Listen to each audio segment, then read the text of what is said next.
Everybody আসসালামু আলাইকুম, কেমন আছেন সবাই? আলহামদুলিল্লাহ আমরা ভালো আছি। তো আপনাদের মাঝে নতুন আরেকটা ভিডিও নিয়ে আসলাম। ভিডিওটা আমরা হঠাৎ করে একদিন ভাবতেছি যে শাহবাজপুর যাব চা খাওয়ার জন্য। তো আমরা ওই দিনকা একটু ফ্রি ছিলাম, সেই জন্য শাহবাজপুর চলে গেলাম চা খাওয়ার জন্য। তো ভাবলাম যে শাহবাজপুর ব্রিজের উপরে একটু গিয়ে আসি। তো গেলাম, গিয়ে দক্ষিণের দিকে গেলাম। দেখেন দক্ষিণ দিকের নদীর হাওয়া, নদীর বাতাস, দক্ষিণ দিকে অনেক বাতাস ছিল। এখানে কোনো ভিডিও শ্যুট নেওয়া যাচ্ছে না, এরকম মানে কাপড় উড়াইয়ে ফেলতেছে বাতাসে, সেজন্য আর কি।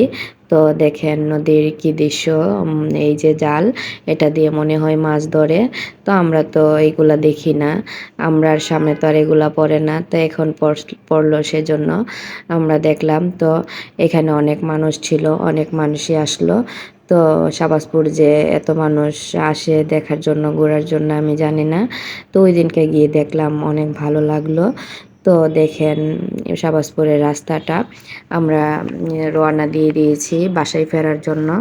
তো যাকে আপনার বোঝাতে হবে না আপনি কি চাচ্ছেন, আপনি কি ভালো লাগে, আপনার কি ভালো লাগে, কি খারাপ লাগে, যাকে আপনার কিছু বলতে হবে না, আপনার বলার আগেই সে সব বুঝে যাবে। চোখ দেখে বলে দিবে আপনি কষ্ট পেয়েছেন, কথার টুনে বুঝে যাবে আপনার মন খারাপ, আপনার চোখের পানি সহ্য হবে না তার।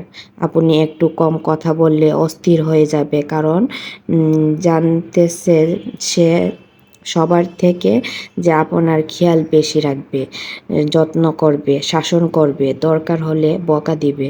এমন একটা মানুষ বেঁচে থাকার জন্য, ভালোবাসার জন্য খুব বেশি প্রয়োজন। তো গাইস, আমাদের ভিডিওটা যদি ভালো লাগে তাহলে লাইক, কমেন্ট এবং শেয়ার করবেন, আমাদেরকে সাপোর্ট করবেন, আমাদের পাশে থাকবেন। আমরা কিন্তু আপনাদের সাপোর্টের আশায় একটু আছি, কারণ আপনারা সাপোর্ট না করলে আমরা এগোতে পারবো না। সেজন্য আপনাদের সাপোর্ট আমাদের খুব দরকার। আমি প্রথমেই বলেছিলাম ছেড়ে গেলে তুমিই যাবে, আমি না।